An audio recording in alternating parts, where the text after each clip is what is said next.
Good morning বন্ধুরা। আমি আজকে শুক্রবার রান্নাঘরে থেকে ব্লগটা স্টার্ট করে দিয়েছি। এটা ডিমের ডালনা করলাম। ডিমের ডালনাটা করে রেখে দিলাম, সবার জন্যই করেছি, শুধু ছেলের দুবেলার হয়েছে, কারণ আমাদের মাছ আছে, ছেলে দুবেলা খাবে ডিমটা। তারপর দেখো, মিশো থেকে আমার একটা পার্সেল ছিল, অর্ডার এসে গেছে। তোমরা দেখেছিলে আগে একটা ফ্ল্যাক্সিড নিয়েছিলাম 150 গ্রামের, ওটা প্যাকেটে এসেছিলো। এবার এই কৌটোটাতে এসেছে, দেখো সুবিধেই হলো। 200 গ্রামের কৌটো এটা। আমি এখান থেকে আমার যে আর একটা কৌটো যেটাতে ডাস্ট করে রাখি, আমি ড্রাই রোস্ট করে ড্রাই পেস্ট করে নিয়ে ওই পাউডারটা ওই কৌটোটাতে ঢেলে নেবো হাফ, আর হাফ এটাতে যেমন আছে সেরকমই থাকবে। এটা একটা সুবিধা হলো কৌটোটাতে আসাতে। 200 গ্রামের কৌটো নিয়েছি এটা। যারা এখনও খাওনি তারা অবশ্যই খেতে পারো, খুব ভালো কাজ পাবে। তারপর দেখো, আমার এই যে শোকেসের মাথার উপরে যেখানে ওয়াইফাই এগুলো থাকে, ট্রাইপড থাকে, ঠাকুর থাকে, এই জায়গাটা একটু ক্লিন করলাম আজকে। এই ক্লথ যেটা পাতা থাকে, এটা ওটাকে আমার 3-4টে করে রাখা আছে। এগুলো তৈরি করেছিলাম স্কুলের সময়, স্কুলে যখন পড়তাম তখন ওয়ার্ক এডুকেশনে আমার দিত, এগুলো তৈরি করেছিলাম। ওটা আগেরটা তুলে দিলাম, ওটা কাচতে হবে, আবার মুছে টুছে আমার ছেলে আর আমি দুজনে মিলে করেছি। এটা একার দ্বারা সম্ভব হয় না, কারণ ট্রাইপডগুলো তো সবগুলো নাবিয়ে ফুলদানি সমস্ত নাবিয়ে দিয়ে কিন্তু রাউটারটা তুলে ধরতে হয়। ওয়াইফাইয়ের যে রাউটারটার বক্সটা, এগুলো সব কারেন্টে তো সব, যদিও কারেন্ট ওখান থেকে অফ করে দিই, সমস্ত আমার ছেলে তুলে ধরে, আমি ওটাকে চেঞ্জ করে দিই, ক্লথটা চেঞ্জ করে অন্য ক্লথ পেতে, তার আগে ভালো করে সমস্ত ধুয়ে মুছে তারপরে পাতি আবার ওটা। বন্ধুরা, তোমাদের আমি এটা দেখিয়েছি যখন আমার আজকে এটা এসে গেছে প্রোডাক্টটা, আমি শেয়ার করেছি তোমাদের সাথে। এটা ফ্ল্যাক্সিড দেখাচ্ছি, দেখো এই যে ফ্ল্যাক্সিডটা, এটা তখন সিল করা ছিল বলে তখন দেখাতে পারিনি, বাইরে থেকেই শেয়ার করেছি। দেখো দেখাচ্ছি, এই যে ক্যামেরায় দেখিয়ে দিচ্ছে, দেখো এই যে এটা হচ্ছে ফ্ল্যাক্সিড, এগুলো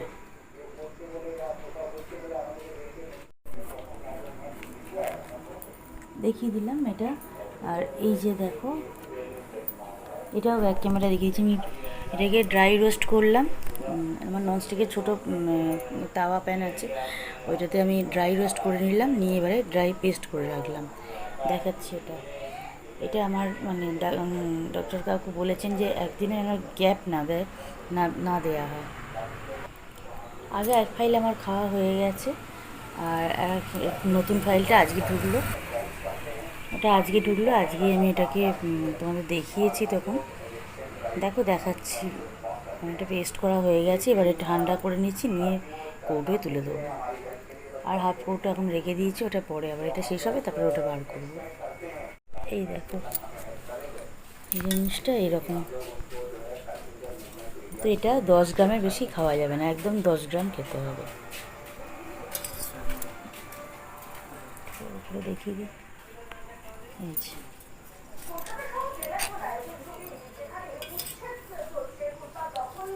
ঠান্ডা হয়ে গেছে। এবারে আমি কৌটোটাতে ঢেলে রেখে দেবো।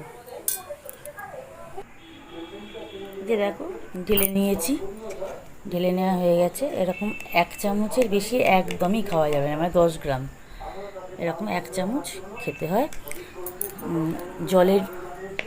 1 গ্লাস জলে ভিজিয়ে রেখে দিই আধ ঘন্টা জলে পুরো ভিজবে, তারপরে গুলিয়ে নিয়ে খেতে হবে, নাহলে তো তলার দিকে থিতিয়ে যাবে। একটা চামচ নিয়ে গ্লাসটা নিতে হবে, নিয়ে ভালো করে পুরো চামচে করে গুলে নিতে হবে, নিয়ে ওটা খেয়ে নিতে হয়। এটা খুব ভালো কাজ দেয়, প্রচুর কাজ ফ্ল্যাক্সিডের। তোমরা নেটে সার্চ করে দেখে নিতে পারো ফ্ল্যাক্সিডের কাজগুলো, ইউটিউবে সার্চ করতে পারো, প্রচুর ভিডিও আছে ইউটিউবেতে, দেখতে পারো ফ্ল্যাক্সিডের গুণ, প্রচুর গুণ। আর আমাকে তো ডক্টর বলেছে, আমি তো সেই জন্য আরও খাওয়া শুরু করেছি। আমার হাজব্যান্ডকে বলেছিলাম, একটা যখন আমার ফুরিয়ে যাওয়ার আগে আবার ওই বলেছিলেন অনলাইনে অর্ডার করলে 7 দিন কি 8 দিন আগে অর্ডার করে দেবেন, শেষ হওয়ার 7-8 দিন আগে অর্ডার করে দেবেন, তাহলে ঠিক শেষ হওয়ার আগে এসে যাবে। এবার আমি জানি এখানে পাওয়া যাবে, এখানেও পাওয়া যায়, আমাদের শেওড়াফুলি হাটেতে বীজের দোকান আছে। ওকে বলে সে তো আর আনা হলো না, আমার মাঝখান থেকে খাওয়াটা কদিন গ্যাপ হয়ে গেল। এটা একটা মুশকিল হয়ে গেল। আর আমি কোনো রিস্ক নেব না। এবার শেষ হওয়ার আগে 7-8 দিন আগে করবো। এটা তো এখন অনেক দিন আমার যাবে। তারপর আবার এটাও আছে, আবার এটাকে গুঁড়ো করে রেখে দেবো, ড্রাই পেস্ট করে রেখে দেবো। ওটা আবার অনেক দিন যাবে। এখন আমার শেষ হতে দেরি আছে। আমার 200 গ্রামের নিয়েছি এটা। আর এটা 3 লিটার জল খেতেই হবে ফ্ল্যাক্সিড খেলে। চলো এখন এটাকে প্যাক করে রাখি, কন্টেনারটা ধুই, আবার পরে আসবো। আমি তখন রুটি করছিলাম 9:30টার সময়। খুব জোর তখন আকাশটা ডাকতে শুরু করলো। তারপর যখন আমি গিয়ে দাঁড়ালাম তখন 10টা বাজে। যখন আমি তোমাদের সাথে শেয়ার করছি ভিডিওটা, খুব ভালোই বৃষ্টি হয়েছে। আমি এনজয় করেছি, তোমরা এখন এনজয় করো। আর কথা বাড়াবো না।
সকাল থেকেই আকাশ ডেকেছে, মেঘ করেছে।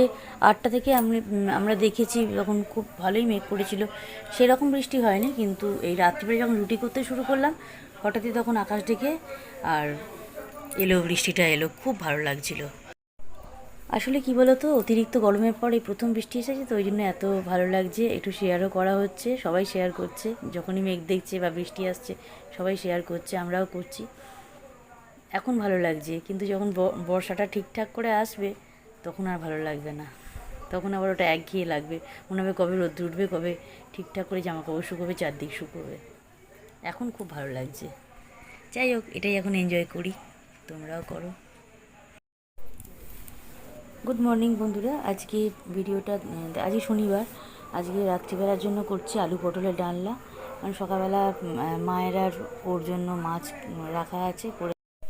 আর কালকে যে ডিমের ডালনা করেছিলাম, ডিমের ডালনাটা আছে, আমার আর ছেলের হয়ে যাবে। শুধু আর একটা ডিম এক্সট্রা আমি ওটা সিদ্ধ করে নিয়েছি, ওটা আমি নিয়ে নিয়েছি। আর ডিমের ডালনাটা পুরোটা ওর রেখে দিয়েছি। একটুখানি আলু আমি নিয়েছিলাম, লাগিনি, আমি কাঁটা চচ্চড়ি করেছি, ওটা দিয়ে আমার খাওয়া হয়ে গেছে আজকে। আর এটা আলু পটলের ডালনাটা করছি, এটা তো আর শেয়ার করার কিছু নেই, তবু একটু দেখিয়ে দিলাম। পটল ভেজে নিয়ে আলুটা একটু হালকা করে ভেজে নিলাম, টমেটো, কাঁচা লঙ্কা, নুন চিনি দিয়ে, তার সঙ্গে হলুদ গুঁড়ো, লঙ্কা গুঁড়ো, ধনে গুঁড়ো, জিরে গুঁড়ো, আদা রসুন বাটা একটু দিয়ে এই যে কষাতেই দেখো এতটা জল বেরিয়েছে। আলাদা করে জল এখন আমি দিইনি, এই কষাতেই এর জলটা বেরিয়েছে। এরপর পরিমাণ মতন জল দিয়ে চাপা দিয়ে দিয়েছি, আলুগুলো সিদ্ধ হয়েছে, ব্যাস। তারপরে নামিয়ে রেখেছি, বাটিতে ঢেলে রেখে দিলাম একদম। এটা আর আলাদা করে তো শেয়ার করার কিছু নেই, তবে একটু করে দিলাম। আলু পটলটা ঢেলে নিয়ে এবারে কাঁটা চচ্চড়িটা করে নেব। আলু পটলটা ঢালা হয়ে গেছে, এটা আর একটা কড়াতে আমি এটা কাঁটা চচ্চড়িটা করছি। মাছের মাথাগুলো 4টে মাছের মাথা পুরো ভেজে ভালো করে ভেঙে নিয়েছি। এই পেঁয়াজ দেবো আর আদা রসুনের পেস্ট দেবো, আর এখানে তো হলুদ গুঁড়ো, লঙ্কা গুঁড়ো, ধনে গুঁড়ো, জিরে গুঁড়ো দেবো, দিয়ে করবো। তো দেখো আমার এখন এটা ভাজাটা চলছে, ভেজে মানে ভালো করে খুব কড়কড়ে করে ভাজতে হবে মাছের মাথাগুলোকে, বেশ লাল লাল করে কড়কড়ে করে ভাজতে হবে। তারপর তুলে নিয়ে তারপর ওই তেলেতে পেঁয়াজটা দেবো, দিয়ে নুন চিনি দেবো, দিয়ে আদা রসুন বাটা দেবো, দিয়ে খুব ভালো করে কষতে হবে। যতক্ষণ না তেল ছাড়ে ভালো করে ততক্ষণ কষে যেতে হবে। আদা রসুন বাটার সঙ্গে পেঁয়াজটাকে খুব ভালো করে কষতে হবে, খুব ভালো করে। তারপরে মাছের মাথাগুলোকে দিয়ে কষতে হবে যাতে না কোনো আঁশটি কোনো গন্ধ ছাড়ে। খুব ভালো করে আদা রসুন বাটা আর ওই পেঁয়াজের সাথে মাছের মাথাটাকে ভালো করে কষে নিয়ে ওর মধ্যে হলুদ, লঙ্কা, ধনে, জিরে এই গুঁড়োগুলো দিতে হবে। হলুদ গুঁড়ো, লঙ্কা গুঁড়ো, ধনে গুঁড়ো, জিরে গুঁড়ো, নুন, সামান্য একটু চিনি দিতে হবে। দিয়ে খুব ভালো করে কষে নিয়ে তারপরে জল দিয়ে একটু গ্রেভি করে এটা ফুটতে দিতে হবে। আমার হাজব্যান্ড বলছে খুব সুন্দর খেতে হয়েছে, আর কী দিয়েছো।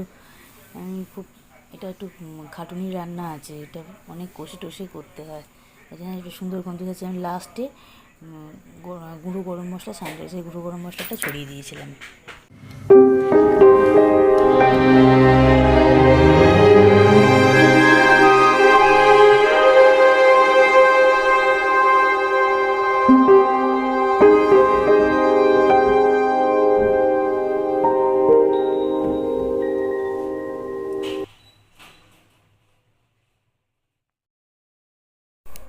এখন বাজছে বেলা 1:30। আমার হাজব্যান্ড বলে একটুখানি দুধ চা করবে, এখন দুধ চা খেতে ইচ্ছে করছে। আমি ঠিক আছে করছি। এদিকে ভাতটাও রেডি হয়ে গেছে, ডিম সেদ্ধও হয়ে গেছে, ভাতটা ফ্যান গড়িয়ে নেবো, দুধ চাটাও ছেঁকে নেবো। ভাতের ফ্যান গড়িয়ে দিয়েছি, দুধ চাটাও আমার ছাঁকা হয়ে গেছে। চায়ের বাসনটা আবার মেজে নিলাম, একদম চায়ের বাসন মেজে চাগুলো প্লেটে নিয়ে নিলাম। চাটা ঢালার পর মনে করলাম ছেলে তো ভালোবাসে চাটা খেতে, ওই জন্য ওকে জিজ্ঞেস করলাম, বলে হ্যাঁ খাবো। ওকে আবার একটুখানি আমাদের থেকেই কেটে দিলাম হাফ কাপ, ও খেলো। আর দেখো তারপরই তাকিয়ে দেখি প্রচণ্ড মেঘ করেছে। মেঘটা একটুখানি শেয়ার করলাম তোমাদের সাথে। পরের দিন দুপুর বেলায় এখন প্রায় 1:30 পৌনে 2 বাজে। দেখো আকাশটার কী অবস্থা, খুব আকাশও ডাকছিল। আমি এখন ভয়েস ওভার দিচ্ছি বলে সাউন্ডটা মিউট করতে হয়েছে। দেখো খুব ভালো লাগছে, এত সুন্দর মেঘ করেছে। আর ঠিক ততটাই বৃষ্টি হয়েছে আজকে, যতটা মেঘ করেছে ততটাই বৃষ্টি হয়েছে। দুপুরবেলা যখন খেতে বসেছি তখন খুব বৃষ্টি হচ্ছিল। আমি এটা বাড়ির পিছন দিক থেকে দেখালাম, আমি উঠোনের দিক থেকে তোমাদের সাথে শেয়ার করছি এটা। তারপর বৃষ্টি যখন এসেছে তখন একটু শেয়ার করেছি।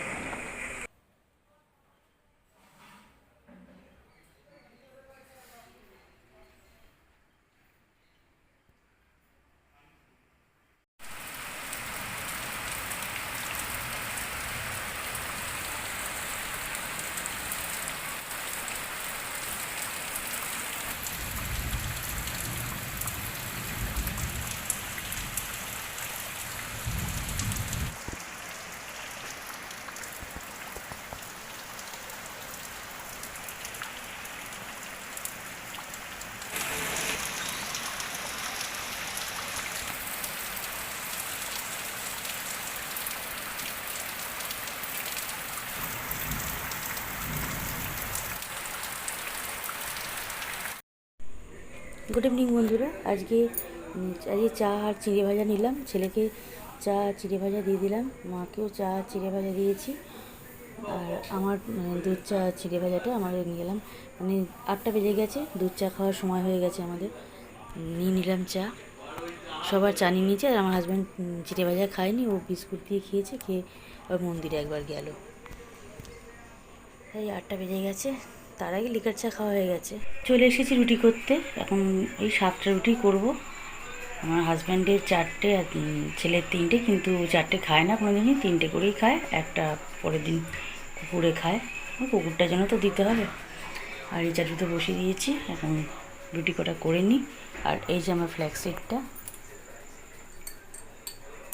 যেটা ডাস্ট করে রেখেছিলাম, 2-1টা দানা আছে, চলে যাবে পেটে। দেখো এটা আমি গুলে নিলাম, এইভাবে খেতে হয়। এটা ভিজিয়ে রেখেছিলাম, এবারে গুলে নিলাম, খেয়ে নেব।